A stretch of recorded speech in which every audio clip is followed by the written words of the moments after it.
De forma muy oportuna, quiero dar inicio al mes misionero. Como saben, siempre marzo es un mes donde queremos pensar en la tarea misionera, pensando no solamente admirando misioneros, sino entendiendo la responsabilidad que el Señor nos ha dado a todos de vivir para este llamado de hacer discípulos a todas las naciones. Entonces, hoy vamos a ver el primer pasaje en una serie que vamos a ir compartiendo yo, mi papá, tenemos a alguien invitado más adelante también. Pero para este pasaje, les voy a invitar que abran sus Biblias en 2 de Corintios, capítulo 5. Y si Dios quiere, por 4 domingos vamos a estar en estos textos, comenzando en el versículo 11 y vamos a avanzar hasta el capítulo 6, versículo 10 en las próximas 4 semanas. Hoy vamos a estar entonces en 2 de Corintios 5, del 11 al 21. Uno de los grandes tesoros que guardo en mi corazón ha sido cómo a través de mi vida el Señor me ha permitido estar cerca de hombres y mujeres de fe que han dado su vida por la obra. Y sus vidas han impactado mi vida. Muchos de ellos son hombres muy sencillos. Son hombres que si los hubieses conocido cuando eran jóvenes, no hubieses imaginado que Dios haría grandes cosas con ellos. Porque no eran la clase de personas que su personalidad o su carisma o inteligencia sobresalían. Personas muy sencillas. Pero que con el paso del tiempo uno ve cómo el Señor afirma y usa en su obra y trae mucho fruto a través de ellos. Sería innumerable la lista. Esta semana para mí fue muy especial estar ahí con mi papá y mi mamá. Ayer cuando estábamos llegando con el bongo, le decía a mi papá, estábamos llegando ahí a Puerto Iñírida, veníamos charlando sentados juntos, y le decía, cuando tenía 15 años, vos me trajiste por primera vez acá, a la selva, y ahora tengo 41 y yo te traigo a vos. Y estamos sirviendo juntos en el ministerio. Y mi papá, sin duda, es uno de esos héroes, uno de esos hombres que yo miro y veo la marca del obrar de Dios y cómo un hombre a través de estos años pudo mantenerse fiel y hoy el Señor le concede poder llevar mucho fruto y hacer una influencia. El Señor me ha permitido conocer muchos así. En este viaje conocí uno más, que no conocí antes. A través de una relación con un amigo, Todd, lo conocen a Todd, vino a enseñar acá. Él me dijo, hay un misionero que yo conozco ahí en Bogotá, que hace muchos años está trabajando hay una tribu, ¿por qué no lo contactás? Así que le mandé un email y nos fuimos con Juli en la motito el domingo a la tarde y llegamos a la casa de Rod, se llama. Y llegamos a una casita muy linda, sencillita, muy prolijita, con su biblioteca, sus libros misioneros. Nos sentamos en el sillón, nos preparó una tortita de banana y se sentó ahí con su esposa a contarnos su historia. Rod, cuando era jovencito, él conoció al Señor y desde muy temprano, cuando conoció al Señor, Dios puso un peso en su corazón por la obra misionera. Él había escuchado de lugares no alcanzados y él pensó, alguien tiene que ir. Si Dios me permite, yo voy a ir a una de esas tribus. Pero después, bueno, su vida siguió avanzando, así que él se casó y un día él estaba trabajando para la empresa de Boeing, los que hacen los aviones, ahí en Texas, en Fort Worth, ahí en Dallas. Y él estaba trabajando ahí y un día escuchó una predicación y el Señor trajo a su mente ese deseo que había estado en su corazón mucho tiempo antes. Y él miró y dijo, ¿qué estoy haciendo acá? Yo voy a la iglesia, yo sirvo al Señor, pero ¿qué de esa gente que nunca escuchó? Así que fue y le habló a su patrón y le dijo, voy a renunciar. El patrón le dijo, estás loco, yo te necesito. ¿Qué quieres, que te suba el sueldo? Decime cuánto querés ganar, yo te voy a dar, te necesito acá. Y él dijo, no, me voy a ir.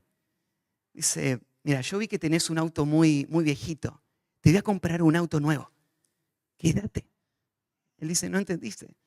Nada me va a hacer frenar. Yo me voy. ¿Y a dónde vas a ir? ¿Qué vas a hacer? No sé. Voy a investigar cómo llegar a los pueblos no alcanzados y voy a ir allá. Así que puso una fecha cuando iba a renunciar y en ese tiempo empezó a investigar. Y se encontró con una organización que traducía la Biblia a idiomas de pueblos que nunca habían escuchado el Evangelio. Se llama Wycliffe. Así que Rod se contactó con ellos y ellos le dijeron, bueno, tenés que ir a una escuela para estudiar lingüística. Él no tenía dinero, así que me contó la historia de cómo Dios de forma milagrosa proveyó para que él pudiera ir a la escuela. Así que cuando estaba terminando la escuela, empezó a orar a dónde el Señor le iba a guiar y un conocido le habló de una tribu ahí en el sur de Colombia, no me voy a acordar el nombre, una tribu en el sur de Colombia que nunca había escuchado el Evangelio. Así que él dijo, bueno, nos vamos con mi esposa. Y se mudaron solitos a esa tribu sin hablar nada del idioma de ellos.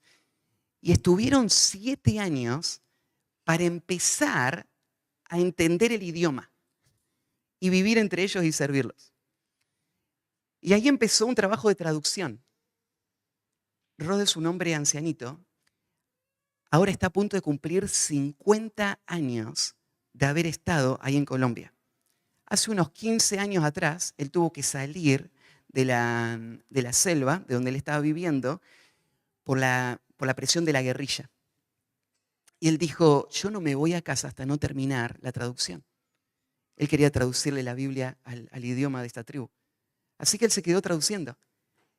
Ahora ya está en la etapa en donde están llevando los textos ya terminados y los están leyendo en la comunidad para hacer los últimos retoques antes de la publicación. 50 años para poder llegar a un pueblo que nunca escuchó el Evangelio, hablarles de Cristo y dejarles la Biblia en su propio idioma para que ellos puedan entender la palabra de Dios y crecer en la fe. Tal vez nunca escuchaste vos hablar de Rod y tal vez nunca se escribe un libro acerca de él. Pero ¿cuántos hombres y mujeres han habido en la historia del pueblo de Dios que con una vida muy simple entendieron una verdad? Yo fui salvado para un propósito. Mi vida no se trata de mi comodidad, no se trata de mis metas, no se trata de mi trabajo, se trata de cumplir lo que el Señor nos dio para hacer. Dios nos dio una tarea y la tarea es que tenemos que discipular a todas las naciones. Y no puedo pensar que otro va a hacer esa tarea, yo tengo que asumir la responsabilidad y yo tengo que pensar cuál es mi parte en esa tarea. Tal vez no todos van a irse como Rod y Pam, se llama la esposa, a ese lugar inalcanzado. Porque ellos me hablaban, por ejemplo, de lo especial que fue para ellos la iglesia de Todd, antes de la que está ahora, fue la primera iglesia que les empezó a sostener. Y tenía un montón de historias de cómo el Señor usó esa iglesia para proveer y para sostener sus vidas. No sé cómo el Señor te va a usar a vos, pero todos fuimos llamados. Todos tenemos una tarea por hacer. Cumplir con la gran comisión. Cuando yo escucho historias como la de este hombre, una de las cosas que se me viene a la mente es, ¿qué hace que un hombre se mantenga fiel por 50 años para cumplir la tarea que él sabe que Dios le dio a él para cumplir? Y no abandonar, y no desanimarse. Él me decía, ¿sabes, Matías? Cuando después de 7 años volvíamos a dar nuestros informes misioneros y nos preguntaban, cuéntenos, ¿cuánta gente se ha convertido? Y nosotros nos daba vergüenza, porque recién estábamos aprendiendo el idioma. Y una vez un misionero nos dijo, vos fuiste llamado por Dios a esa tarea. Y Dios es el que va a dar el fruto en su tiempo. Así que tenés que ser fiel a lo que Él te dio para hacer. Dice, no sabes cuánta gente nos dijo a través de estos 50 años, Rod, ¿por qué están todavía con este pueblo? Este pueblo es un pueblo duro, es un pueblo terco, es un pueblo que no fue fácil abrirse al Evangelio? ¿Por qué no se van a otro pueblo? Y él decía, yo tengo la convicción que acá es donde Dios nos quiere y que tenemos que dejar la palabra para este pueblo.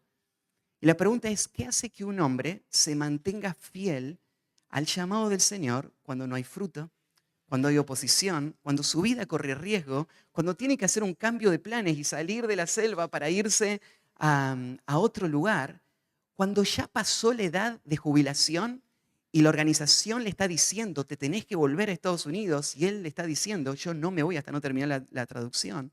¿Qué hace que un hombre se mantenga fiel? Bueno, lo que hay en el corazón de estos hombres es que ellos entienden su identidad muy bien. Ellos saben quiénes son. Ellos saben a qué han sido llamados. Ellos entienden la tarea que Cristo les ha encomendado. Y ellos se sienten responsables. Y por eso no abandonan. Por eso van a avanzar, por eso van a ser fieles. El pasaje que vamos a leer hoy es un hombre así. Es la historia, es un pasaje que escribió el apóstol Pablo, donde él nos va a contar de sus motivaciones para mantenerse fiel en el llamado del Señor en medio de la dificultad. Así que vamos a estudiar hoy del versículo 11, 2 Corintios 5, 11 al 17. Después la semana que viene vamos a estudiar del 18 al 21. Y vamos a estudiar el tema de la motivación para la obra misionera.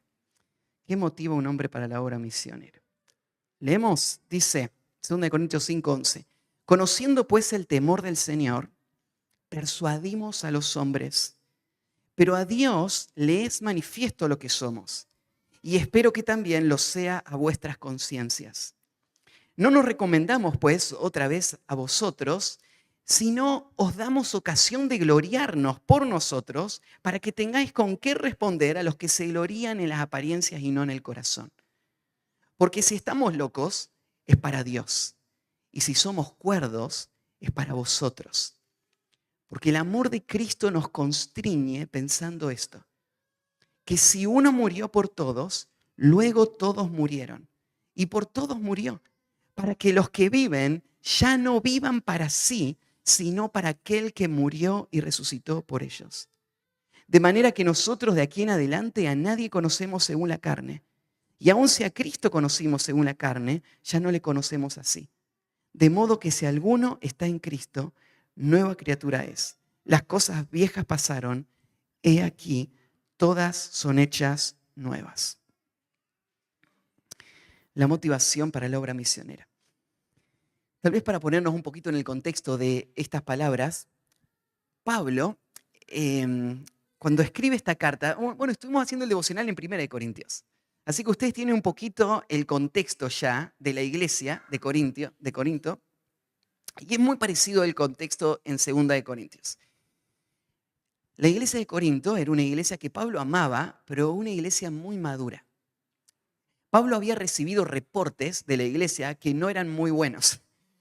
Toda clase de pecados había en esta iglesia. Entonces, a Pablo le pesaba lo que estaba pasando allá. Así que lo que Pablo hizo fue mandar a sus compañeros de ministerio para que vayan y ayuden en esta situación. Así que lo primero que hizo fue mandarlo a Timoteo. Creemos que Timoteo llegó, pero no estuvo mucho tiempo en Corinto y se volvió. O tal vez ni siquiera llegó a Corinto y se volvió. Después Pablo mandó a Epafras, que fue el que llevó la carta de 1 Corintios. Pero el que Pablo envió por último fue a Tito. Tito era un hombre mucho más grande de edad, mucho más firme y con la capacidad de enfrentar una iglesia complicada. Timoteo era un hombre más joven y un poco más temeroso, así que Timoteo no iba a poder hacer esa tarea que hacía falta, confrontar a esta iglesia para que esta iglesia deje esos pecados y vuelva a la fidelidad. Pero Tito llega, está con la iglesia, hace un ministerio que es muy fructífero ahí, y después de un tiempo Tito vuelve y le da un reporte a Pablo. El reporte fue muy bueno. La iglesia respondió bien. Cuando Tito le confrontó, la iglesia mostró señales de arrepentimiento y mostró que la iglesia empezó a dar pasos para revertir todo lo que estaba mal. Así que cuando Pablo recibe el informe de Tito, él se pone muy contento. La mayor parte de la iglesia está respondiendo bien. Pero sigue habiendo gente en la iglesia que está endurecida. Hay un grupo dentro de la iglesia de Corinto que no lo acepta a Pablo como un verdadero apóstol. Hay gente, ¿no es cierto?, que piensa que el ministerio de Pablo no tiene las marcas de un hombre a quien la iglesia tenga que seguir, que obedecer. Entonces, imagínense Pablo, que fue el que fundó esta iglesia. Pablo, que con sinceridad y con fidelidad se esforzó tanto por cuidar esta iglesia, esto duele mucho en su corazón. A ver, el saber que hay personas que le desprecian y que no le toman en cuenta, que no van a escuchar sus enseñanzas. Entonces, él escribe esta carta y vos tenés que saber que en el corazón de Pablo están estas dos cosas mezcladas. Por un lado, él está alegre, él está feliz de que la iglesia está mostrando señales de arrepentimiento. Por el otro lado, su corazón está dolido por cómo personas lo están viendo a él. Personas, ¿no es cierto?, en quien él invirtió mucho. Personas que él ama, personas a quien él ha enseñado la palabra y que ahora lo desprecian. Y no lo escuchan, no lo toman en cuenta. Y él les va a escribir esta carta con esta mezcla de sentimientos. Y en esta carta él va a tener gozo y gratitud, pero también él va a enfrentar a estas personas. Y le va a mostrar la validez de su ministerio para que estas personas puedan cambiar de actitud hacia él y puedan seguir las instrucciones que él les está dando en cuanto a cómo vivir una vida fiel al Señor. Bueno, cuando llegamos al capítulo 5, Pablo ya habló acerca de cómo el Señor le había llamado a él a un ministerio, no por su grandeza, sabiduría o capacidad, sino pese a sus debilidades. Y Pablo habló de cómo Dios usa instrumentos débiles. Claro, Pablo no está defendiendo su ministerio y diciendo, yo soy el gran apóstol. Pablo está reconociendo su debilidad. De hecho, en el capítulo 4, Pablo va a hablar de su cuerpo, cómo se está desgastando. Entonces, aún físicamente, cuando la gente lo veía a Pablo, Pablo no se veía como un hombre impresionante, que tenía carisma y poder. Pablo se veía como un hombre golpeado, debilitado, limitado en su cuerpo. Y entonces Pablo dice, sí, esto es verdad. Es que el evangelio, el tesoro, ha sido puesto en vasos de barro para que la excelencia del poder sea de Dios y no nuestra. Y después de hablar Pablo de su cuerpo que se va desgastando y la confianza que él tiene en que Dios es el que está haciendo la obra a través de estos instrumentos débiles, en el capítulo 5 Pablo va a hablar de cómo frente a esta realidad de un cuerpo que se debilita, él tiene en mente el encuentro con Cristo. Y él sabe que su vida se va a desgastar, su cuerpo se va a desgastar, él va a morir, pero Dios le va a resucitar. Y esto es lo que le da seguridad, esto es lo que le da confianza en el Señor. Y termina ahí en el versículo 10, antes del versículo que leímos, hablando acerca del tribunal de Cristo. Todo esto está en el contexto de lo que acabamos de leer. Pablo está pensando entonces en ministros del Evangelio que son débiles, que no tienen grandes capacidades, que sus vidas mismas muestran esta señal de deterioro y desgaste. Pero en medio de esta realidad, los hijos de Dios, los siervos de Dios, perseveran, siguen adelante en el llamado que Dios les ha dado. Y ahí viene la pregunta, ¿qué les motiva a seguir adelante? ¿Por qué no abandonan? ¿Por qué no tiran la toalla? ¿Por qué se mantienen y terminan bien su carrera? Bueno, hay dos cosas que Pablo nos va a mostrar acá, que hay en el corazón de un siervo fiel. Hay dos motivaciones. La primera motivación es el temor del Señor. En el corazón de un siervo fiel, un misionero que va a terminar bien la carrera, que no va a tirar la toalla, lo que hay es temor del Señor. Y dice ahí en el versículo 11, conociendo pues el temor del Señor, persuadimos a los hombres. Ese pues que aparece ahí está conectando esto con lo que acaba de decir antes. Pablo acaba de decir que cada uno de nosotros vamos a rendir cuenta a Cristo de todo lo que hicimos durante toda nuestra vida. Entonces ahora dice Pablo, ¿qué le motiva a él a avanzar y a no retroceder? Lo que le motiva es el temor del Señor. ¿Qué es esto del temor del Señor? Pablo vivía cada día con un sentir de responsabilidad. Ese sentir de responsabilidad tenía un peso en su alma porque él sabía que en cualquier momento él iba a estar delante de Cristo. Y este momento Pablo no lo menospreciaba, no le daba lo mismo. No pensaba en el tribunal de Cristo como algo que no incidía mucho en su vida. Cuando Pablo pensaba en el tribunal de Cristo, su corazón temblaba. Había temor. Ahora, ¿qué es el temor del Señor?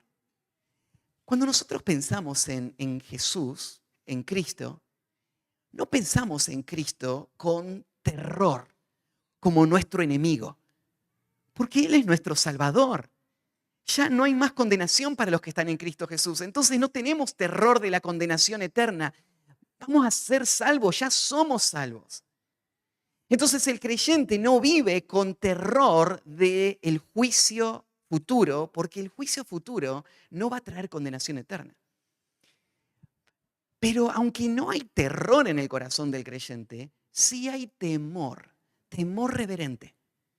Ese temor reverente, tal vez podrías hacerte el cuadro de lo que fue para Israel estar parado delante del monte Sinaí cuando apareció Dios y el monte temblaba y de la cima del monte Dios habló con los 10 mandamientos. El pueblo delante de ese monte entendió lo que era el temor a Dios. ¿Qué es el temor a Dios? Temor a Dios implica no menospreciar sus palabras. Temor a Dios implica saber que Él merece nuestra atención, nuestra reverencia y nuestra obediencia sumisa a Él. Porque Él es poderoso. Él hace temblar los montes, Él rompe las piedras. Su vida, nuestra vida delante de Él es como nada. No podemos pararnos delante de Dios con una actitud indiferente. No podemos pararnos delante de Dios con una actitud desafiante. Tenemos que estar delante de Dios con una actitud de reverencia, con un corazón tembloroso, que tiembla delante de Dios. Y esta es la forma en la que Pablo vivía cada día. Él temía al Señor. Específicamente esto. Él temía al Señor pensando en el día que él iba a estar delante de Cristo. Ahora, hermanos, pensemos en esto por un momento. Somos conscientes, todos nosotros, que Cristo nos dio una tarea para hacer. Imagínate que vos sos un soldado y estás en el ejército argentino. Y el comandante dice, soldado, vaya a la barraca a buscar su fusil. Y vos decís, ay, sí, ahí voy.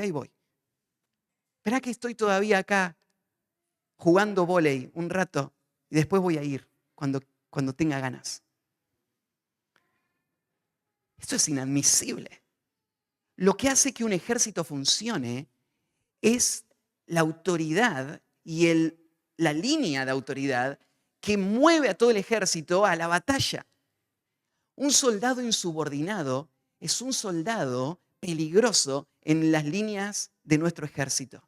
Así que, ¿qué hace el general si el soldado no obedece como él había dicho? Lo disciplina. Lo pone a hacer ejercicio, ¿no es cierto? Lo que sea. El ejército se caracteriza por disciplina. El general habla y los soldados obedecen. Hermanos, entendemos que nuestro general nos dio las órdenes de marcha. Él dijo, vayan y hagan discípulos a todas las naciones. Esta no es una sugerencia. Esto no es para algunos especiales. Esto es la tarea que todos debemos cumplir en los campos a donde el Señor nos envíe. Y no solamente tenemos que cumplirlo en donde estamos, somos responsables para que cada tribu, pueblo y nación de este mundo sea discipulado y llevado a ser como Cristo. Cada uno de nosotros somos responsables por esto. Estas son las órdenes de marcha. Entonces, el temor es este. ¿Cómo me voy a presentar delante del general habiendo desperdiciado mi vida en cosas secundarias sin haber respondido en obediencia a sus órdenes? ¿No me da miedo estar ahí? Debería. Entonces Pablo dice esto. Yo temo al Señor. Y ese temor al Señor, miren lo que produce. Conociendo pues el temor al Señor, ¿qué hace Pablo? Persuadimos a los hombres. O sea, el temor al Señor nos lleva a predicar para la salvación del mundo. Conociendo el temor del Señor, lo que Pablo hace es persuade a los hombres. Esta idea de persuadir significa, es como la idea de convencer. Es llevar a los hombres a tener una certeza, una confianza absoluta. Pablo dice, con mis palabras y con mi vida, yo quiero convencer al mundo entero de la veracidad de las Escrituras, de la veracidad del Evangelio. Esa es mi misión. Como temo al Señor, el temor me mueve a salir a persuadir a los hombres. Yo los quiero convencer. Mi tarea no es solamente ser luz y que si alguien me ve, pueda ver a Cristo en mi vida. No, yo lo que tengo que hacer es convencerlo, es persuadirlo. Persuadirlo que crea en el Evangelio, que abandone su pecado, que siga a Cristo con todo su corazón. Esa es la misión, persuadirlo. Persuadirlo que abandone, ¿no es cierto?, todo el viejo hombre y sea transformado hasta que llegue a ser como Cristo. Persuadir a todos los hombres. Esa es la tarea. Y Pablo dice, como yo temo a Dios, eso es lo que yo hago. El verbo acá, persuadimos a los hombres, está en el tiempo presente, dando la indicación de algo continuo. Persuadimos constantemente a los hombres. Esta es la tarea que Pablo hace todo el tiempo, con todo lo que hace, con su vida, con sus palabras. Él persuade a los hombres. Ahora, Pablo sabe que no está en nosotros el poder convencer a alguien. Pablo sabe que no importa lo que vos le digas a una persona, vos no podés cambiar el corazón de una persona. Entonces, Pablo quiere persuadir a todos los hombres, pero a la vez, él sabe que Dios es el único que puede cambiar el corazón. ¿Quién convence al mundo de pecado, justicia y juicio? ¿El predicador? No. Vos no podés salvar a tu hijo, no podés salvar a tu papá, no podés salvar a tu vecino. ¿Y entonces qué haces? ¿Te das por vencido? No. Porque Pablo sabe que Dios es el que persuade a los hombres, pero Dios usa instrumentos. Dios usa al vocero, Dios usa al predicador. Entonces, ¿qué hace el predicador? El predicador predica para convencerlo, sabiendo que él no lo puede convencer, que Dios lo va a convencer, pero que él debe ser convencido. Entonces el predicador busca convencer a la persona y confía que Dios va a hacer la obra. Él se esfuerza para predicar, no solamente para que sepan, sino para que se convenzcan de la verdad. ¿Cuál es la técnica de Pablo? ¿Cómo hace Pablo para convencer a las personas? Hoy en día hay toda clase de cursos, ¿no es cierto?, que nos entrenan para cómo ser efectivos en el ministerio, en el evangelismo. Y estos cursos ayudan, pero a veces ponemos demasiado énfasis en la técnica. ¿Cuál era la técnica de Pablo para convencer a las personas? Mirá ahí en 1 Corintios, capítulo 2. Cuando Pablo llegó a Corinto, ¿cuál fue su técnica? ¿Qué curso había tomado él? ¿Y cuál es el argumento que va a convencer a una persona? A veces pensamos eso, ¿no? Si la persona no se convirtió, tal vez es porque todavía no le di el argumento correcto. Entonces, si yo podría aprender o ser tan inteligente como para guiar a una persona en el camino correcto, él se va a convencer. Pero fíjense Pablo, ¿cuál era su técnica? 1 Corintios capítulo 2, versículo 1.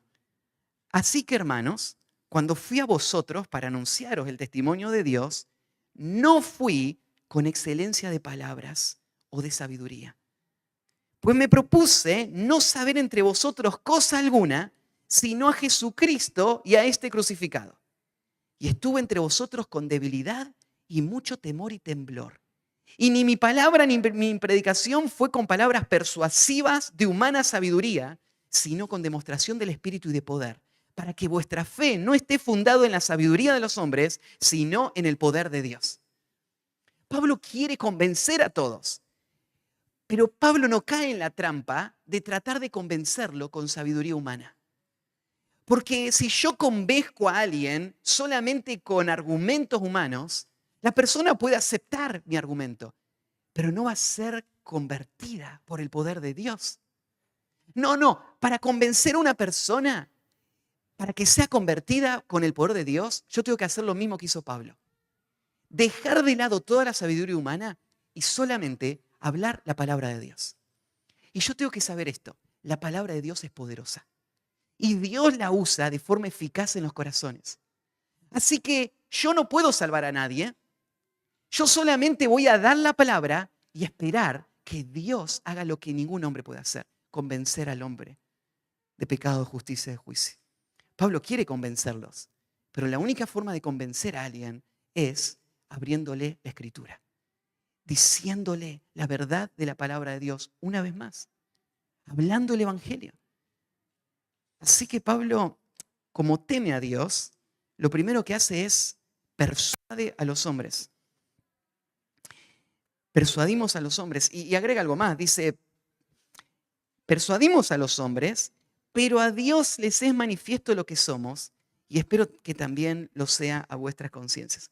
Por un lado, Pablo está tratando de convencer a las personas de que el Evangelio es verdad y mostrar a las personas una vida que les convenzca de que el Evangelio es verdad. Pero Pablo sabe que hay una trampa ahí. Uno puede estar tratando de convencer a la persona que es verdad el Evangelio, pero no creerlo uno mismo, no vivirlo uno mismo. Así que Pablo dice así, mi tarea de convencer a las personas tiene dos lados. Si yo voy a convencer a las personas, yo necesito persuadirles con la palabra y tener una conciencia limpia delante de Dios. Dios sabe lo que hay en el corazón. Ustedes vieron personas que muestran mucha convicción y tienen palabras muy persuasivas. Pero cuando empezamos a escarbar en sus vidas, no se ve el poder del Evangelio. No hay verdadera sujeción al Evangelio. Es hueco. Y Pablo dice, para mí no era suficiente solo predicar. Yo temo a Dios. Y como temo a Dios, predico, pero predico con esta convicción. Dios sabe lo que somos. Dios ve todo. No hay nada escondido para Él.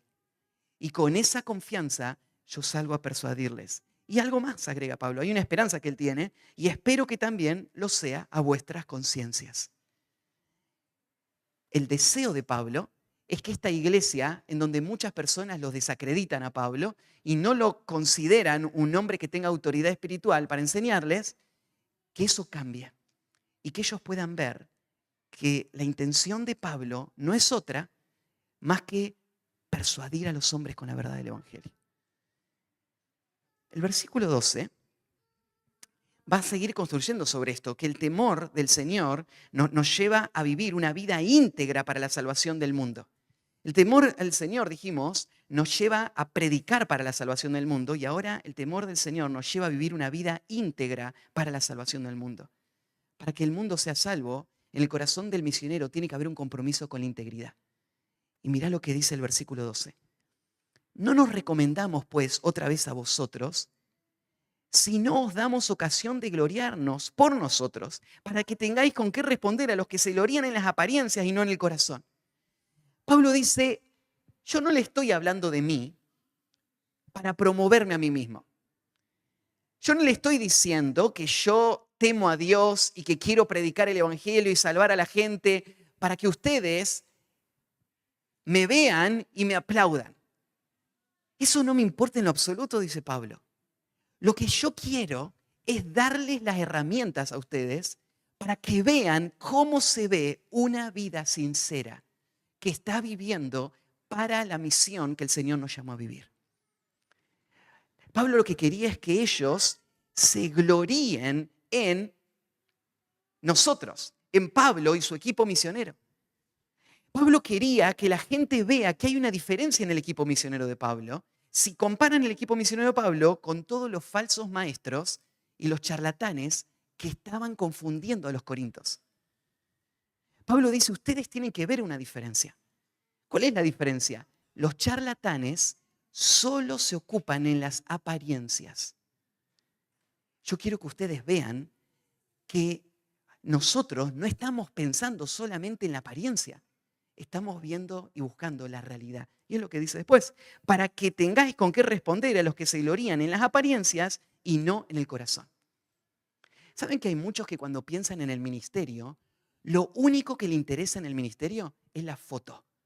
Es la tarjeta de oración que pueden mandar, es la fotito que le pueden mandar a los que le están dando sustento para decir, miren el gran ministerio que estamos haciendo. Hay muchos que hacen el ministerio, pero lo único que están buscando es solamente lo superficial. Es solamente la cara del ministerio, la apariencia, pero no el corazón. Si vos escarbás un poco, lo que ves atrás de esa fachada es algo hueco. Es un ministerio que no está forjado con las convicciones que Pablo tenía, con un hombre que vive con temor a Dios, queriendo vivir una vida que honra a Dios, que respalde el ministerio que está haciendo, que Él esté llevando el Evangelio realmente por amor a esas personas, que Él esté llevando el Evangelio para poder guiar a estas personas a creerlo y a vivirlo, y que puedan ellos disfrutar de los beneficios del Evangelio. Eso es lo que Pablo quiere. Él quiere el corazón, no quiere solamente la cara, no solo la apariencia. Y hay muchos así. Había muchos así en tiempos de Pablo y sigue habiendo muchos así hoy. ¿Y qué es lo que te va a librar de un ministerio solo de apariencias? ¿Qué es lo que te va a librar de un ministerio solo de fachada? Temor al Señor. El temor al Señor hacía que Pablo salga a predicar para convencer al mundo. Y el temor al Señor hacía que Pablo se ocupe en el corazón y no solamente en las apariencias. Y el temor al Señor hacía algo más con Pablo. En el versículo 13, el temor al Señor nos lleva a seguir a pesar de las burlas para la salvación del mundo. El temor al Señor te va a llevar a seguir a pesar de las burlas para la salvación del mundo. Mira lo que Pablo dice en el versículo 13. Porque si estamos locos es para Dios y si somos cuerdos es para vosotros. Esta era la acusación que Pablo estaba recibiendo. Esto es lo que se corría, la voz que corría por ahí. Pablo está fuera de sí. Es un hombre que desvaría. Es un hombre totalmente confundido. Es un loco. Eso es lo que sería esta palabra, ¿no? ¿Por qué lo tomaban a Pablo como loco? Uno no puede entender que la pasión de Pablo, las convicciones de Pablo, las decisiones que Pablo iba tomando, eso iba a incomodar a mucha gente. Mucha gente que estaba tranquila con un ministerio que no le incomodaba, que no le molestaba. Pero cuando ven a un hombre que está viviendo de esta manera, eso les expone a ellos. Así que esta gente va a reaccionar en contra de Pablo y va a empezar a difamar a Pablo.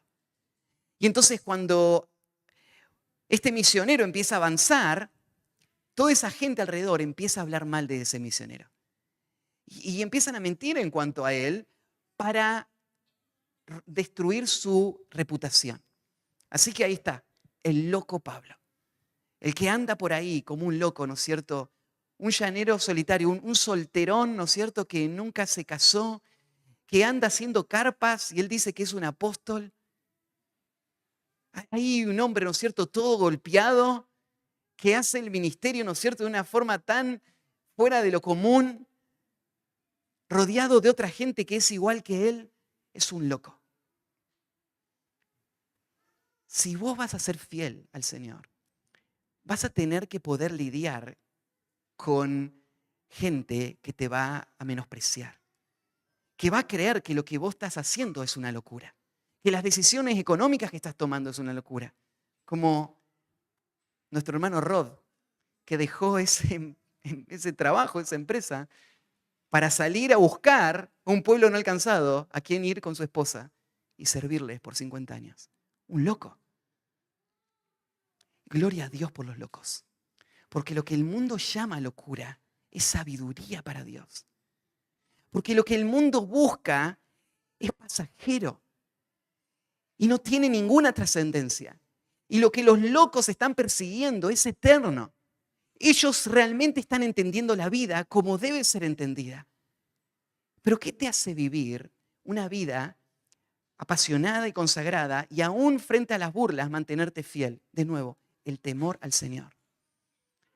Es esta convicción profunda de quién sos, a qué has sido llamado, a quién le vas a rendir cuenta y entonces estar dispuesto a hacerlo aunque todos los demás se burlen. A todos nos gusta tener la aprobación de los demás, ¿no? Nos gusta tener la aprobación de nuestros padres, nos gusta tener la aprobación de nuestros hermanos, de nuestros compañeros de trabajo, nos gusta. Pero vos no podés vivir una vida temiendo a Dios y temiendo a los hombres a la misma vez.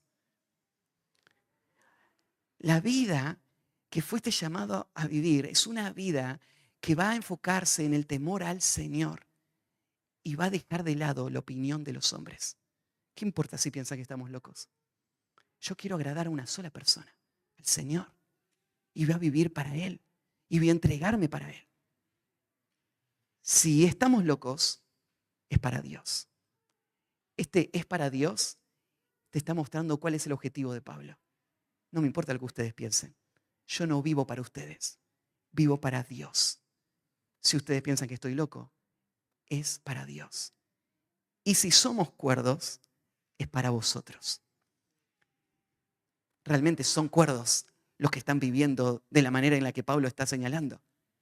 Y esos cuerdos son los que benefician a la obra del Señor. Y por eso Pablo dice, es para ustedes que lo hacemos.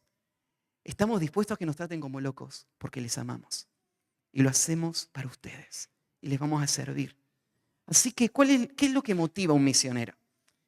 A un misionero lo motiva el temor al Señor, que hace que este misionero quiera predicar, que hace que este misionero no renuncie y que hace que este misionero no le importa lo que los demás digan. Hay una segunda cosa que motiva a los misioneros, una segunda verdad, que es el amor de Cristo. El amor de Cristo.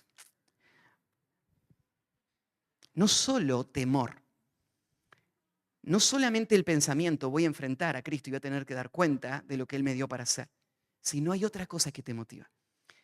Y es, acá lo llama el amor de Cristo. Tenés que notar que Pablo no dijo el amor a Cristo, sino es el amor de Cristo que nos empuja.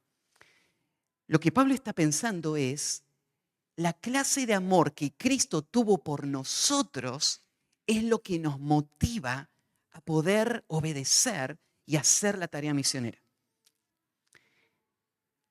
¿Cómo es el amor que Cristo tuvo por nosotros? Bueno, el amor que Cristo tuvo por nosotros es el amor ágape, es el amor sacrificial, es el amor que es completamente desinteresado. Es un amor que no está ahí por nada que vaya a recibir de esto, porque no hay nada. Solamente voy a entrar en esa relación y voy a pagar el precio para poder servir a alguien que lo necesita. Eso es lo que Cristo hizo, ¿no? Cuando pensamos en la muerte de Cristo, solemos pensar en el amor del Padre que dio a su Hijo para salvarnos. Y es verdad, Juan 3:16 dice que Dios nos amó tanto que dio a su Hijo. Pero también dicen los evangelios, no hay mayor amor que este, que uno ponga su vida por sus amigos. Cristo, no solamente el Padre nos amó, Cristo nos amó. Y el amor de Cristo llegó hasta el punto máximo en el que el amor se podría expresar en este mundo. ¿Cuál es el punto máximo en el que se puede expresar el amor?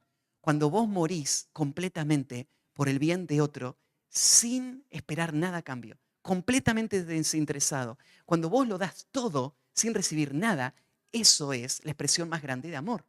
Y eso es lo que Cristo hizo. De hecho, en toda la historia no hay otra expresión de amor más grande que la de Cristo. Ese es el ejemplo de amor. Y ese es el amor que nosotros hemos recibido. Entonces Pablo está hablando de ese amor y dice, el amor de Cristo nos constriñe. El amor de Cristo nos empuja. Lo que está diciendo es, cuando vos pensás cuánto Cristo te amó a vos, no podés hacer otra cosa que responder con ese mismo amor por otros. ¿Por qué otros? Por esos que nunca escucharon y están perdidos en la selva y necesitan que alguien vaya a predicarles. Y vos decís, bueno, vamos a orar para que Dios levante un misionero, pero yo soy imprentero, yo soy zapatero, yo soy solo un empleado, yo hago Didi. Esos son los hombres que tienen que ir a esas tribus. ¿Cómo llegan ahí? Empujados, acorralados, presionados por este pensamiento. Si Cristo me amó tanto, ¿qué menos puedo hacer que amar de la misma manera que fui amado? ¿Lo pensaste alguna vez de esa manera?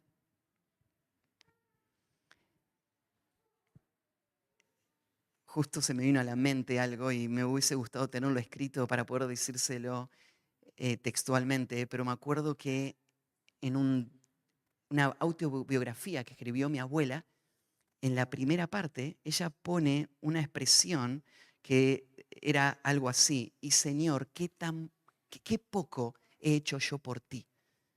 Esa expresión me quedó dando vuelta en mi mente. ¿Qué le lleva a una persona a decir algo así? Qué poco hice por ti. ¿Sabes lo que le lleva? Una persona que entiende cuánto Cristo hizo por mí. Él dio su vida por mí. Y ahora la pregunta es, ¿qué hiciste vos hasta ahora por Cristo? Todo lo que Él hizo por vos, ¿qué hiciste vos por Él? El amor de Cristo nos constriñe, es esto. Hay un sentir de tanta gratitud y de asombro por la gracia que ahora me mueva a decir, ahora yo tengo que hacer algo también. Tengo que hacer algo en respuesta a ese amor. Y la palabra constriñe es la idea, aparece en otros textos, como la idea de una multitud que te está empujando y arrastrando. Es como cuando vos estás en el medio de una turba o una multitud que se está moviendo y vos no podés hacer otra cosa que ir por el mismo lado. Porque te empuja toda la turba.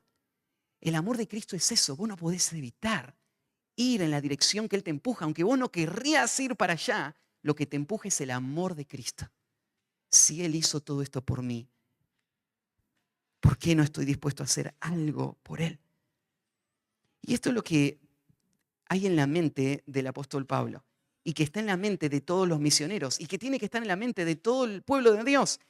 Pensando esto, que si uno murió por todos, luego todos murieron.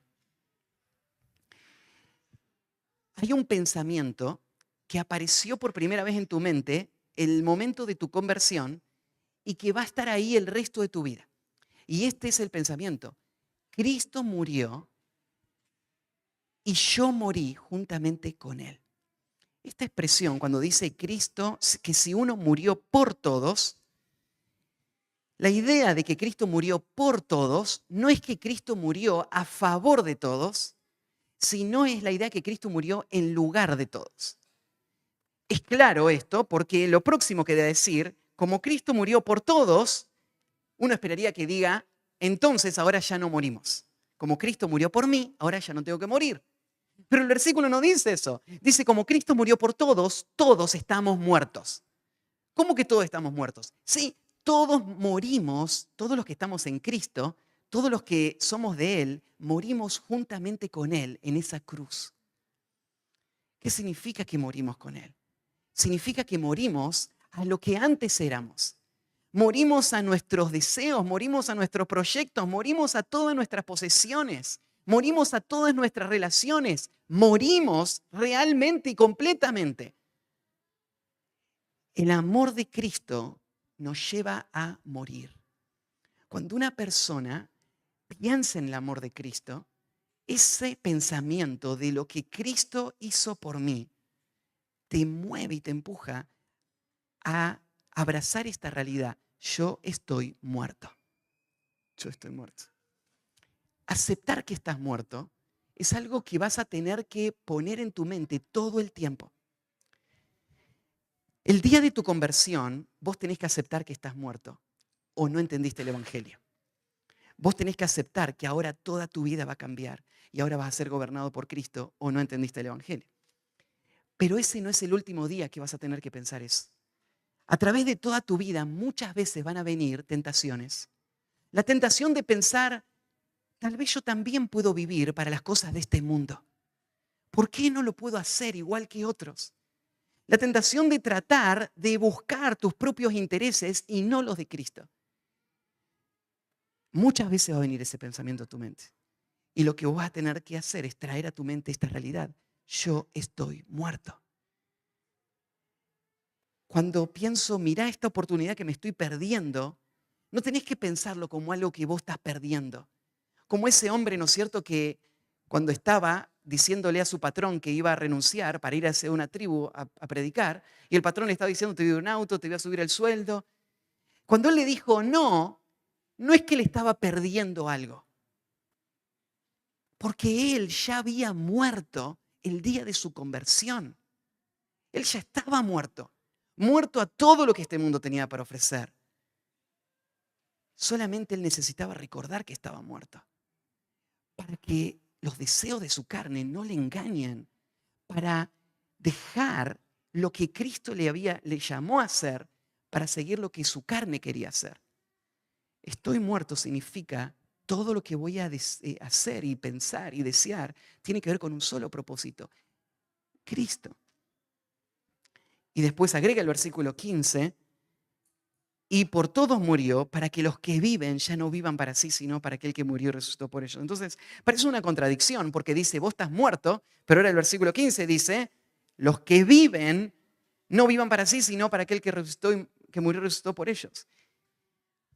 Ahora está hablando de que el amor de Cristo no solamente nos lleva a morir, el amor de Cristo también nos lleva a vivir. Pero nos lleva a vivir otra clase de vida. Nos lleva a vivir la vida de Cristo.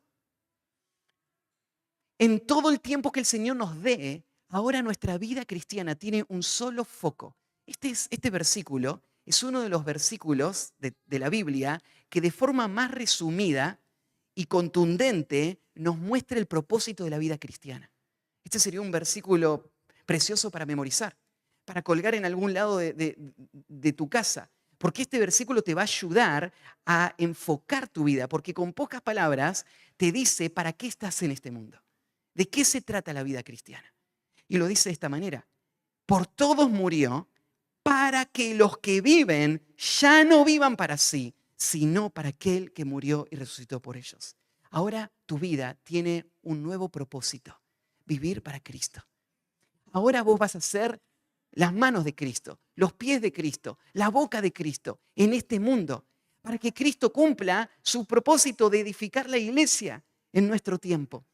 Vos ahora sos parte del cuerpo de Cristo, miembro de Cristo, para vivir a Cristo toda tu vida. Y hay un contraste, ¿viste? Ya no vivan para sí. Vivir para mis planes, para mis deseos, eso terminó. Eso se acabó. Eso fue antes de entender cuánto fui amado por Cristo. Ahora una sola meta, vivir para Él, para el que dio todo por mí. Y el versículo 16 y 17 va a mostrar cómo ese amor de Cristo va a cambiar radicalmente toda mi perspectiva. Cuando dice, de manera que nosotros, de aquí en adelante, a nadie conocemos según la carne, y si aún a Cristo conocimos según la carne, ya no le conocemos así. De modo que si alguno está en Cristo, nueva criatura es, las cosas viejas pasaron y aquí, todas son hechas nuevas. Tu vida ahora fue transformada de una manera tan radical que todo lo que antes era natural, ahora murió. La forma en la que antes pensabas, ahora ya no es más. Esta idea de que uno puede recibir a Cristo sin renunciar a su propio deseo de vivir para sí mismo es una falsa idea. Fuimos salvados para que ya no vivamos para nosotros. Y eso afecta toda la forma como vemos este mundo. Eso tiene que afectar la forma como vemos nuestros trabajos, nuestras familias, nuestros pasatiempos, nuestros viajes, nuestras vacaciones. Todo lo que hacemos tiene que estar ahora con este principio que lo está gobernando. Ya no pienso como antes. Ya no pienso como el mundo. No veo nada de forma carnal o natural. Según la carne, yo ahora no evalúo nada. Todo lo que evalúo, lo evalúo ahora espiritualmente, con los lentes de la ciudadanía celestial, con los lentes del Evangelio, con los lentes del nuevo propósito que tengo en esta vida. Con esos lentes me los pongo y veo cada cosa de mi vida. Y de esa manera voy a vivir hasta el final.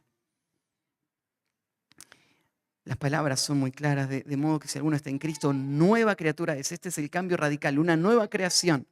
Las cosas viejas pasaron, esta idea de cesaron, terminaron, ya no están más. Sorpresa, asombro, todas son hechas nuevas.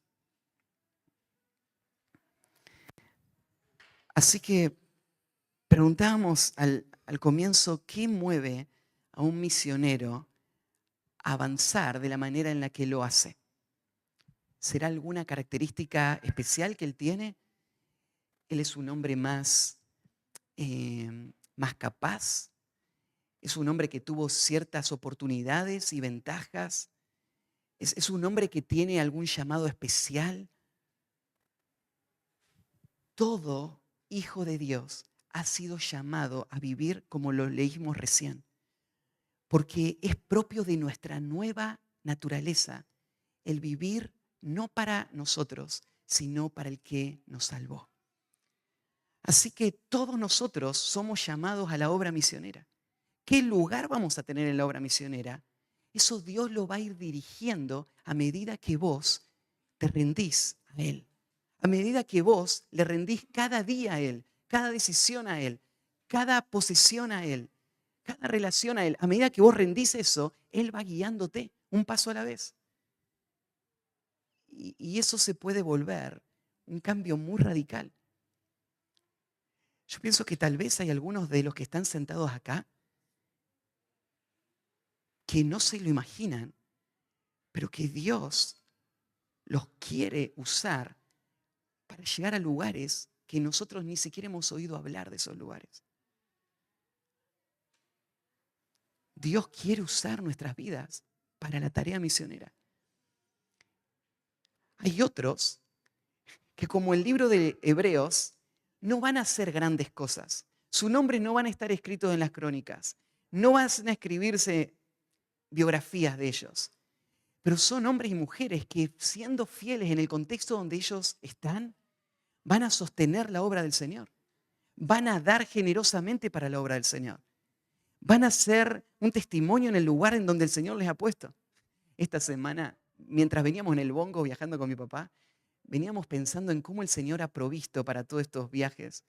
Y nos íbamos acordando de gente que ha dado en diferentes formas en todos estos años.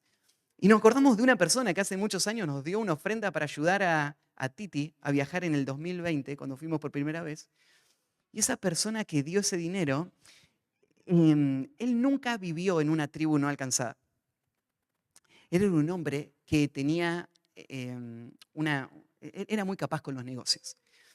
Y entonces él empezó a usar sus recursos para la obra del Señor y empezó a predicar el Evangelio a otros y animar a otros para que usen sus recursos para la obra del Señor. Y estaba ahí mi papá contando la historia de este hombre y cómo el Señor bendijo a este hombre y a otros a su alrededor y cómo Dios usó a estas personas para sostener su obra en muchísimos países económicamente. Y hoy tiene 90 años, más de 90 años este hombre, y sigue sosteniendo la obra. Hace un tiempito atrás, en el 2020, cuando le dio la ofrenda para Titi, para su viaje, le dijo estas palabras a mi papá. Le dijo, este año mi esposa falleció. No sé, 60 años de casado, no sé cuánto tenía. Ahora que estoy solo, gasto menos dinero y no necesito tanto. Así que el Señor me da la oportunidad de poder dar más. Así que decime, ¿qué necesidades tienen en el Ministerio de la Selva? Déjame ser parte. Este es un hombre que está terminando su vida y está viviendo con todas sus fuerzas para el llamado que el Señor le dio. No viviendo en una tribu. Algunos van a ir ahí, otros van a sostener, otros van a hacer luz en sus lugares, pero todos vamos a vivir para aquel que nos salvó. Ninguno de nosotros para nosotros mismos. Eso se acabó. Eso fue antes de Cristo. Así que el Señor nos ayude en este mes que vamos a estar hablando de la obra misionera a poder mirar a la obra del Señor y poder preguntar al Señor, Señor, muestra mi corazón, saca a luz los temores, los pecados, la idolatría, límpiame más y más y permíteme correr mi carrera y ganar el premio eterno. Oramos. Padre, gracias por tu palabra esta mañana. Gracias, Señor, por tantos que has puesto a nuestro alrededor, una gran nube de testigos que nos han modelado lo mismo que estamos leyendo del apóstol Pablo. Hombres para quienes el ministerio no ha sido fácil. Ciertamente para Pablo no lo fue. ¿Y por qué siguieron adelante? Hoy pudimos ver sus corazones y ver estas dos realidades. Obra, Señor, en nuestros corazones para que haya esto mismo, temor. Y para que veamos a Cristo y su amor y seamos empujados a vivir para ti cada día. Señor, forma en nosotros lo que no está naturalmente en nuestro corazón y permítenos vivir para tu gloria. Gracias por mis hermanos, gracias, Señor, por esta iglesia. Gracias, Señor, por los corazones sensibles, deseosos, consagrados. Señor, sigue afirmando sus vidas. Dirígenos, envía a los obreros a la mies, abre los caminos. Permítenos, Señor, ver y responder a lo que tú nos estás diciendo. Ayúdanos, Señor, a seguir creciendo para que tu nombre sea glorificado en nuestro tiempo. En el nombre de Cristo Jesús. Amén.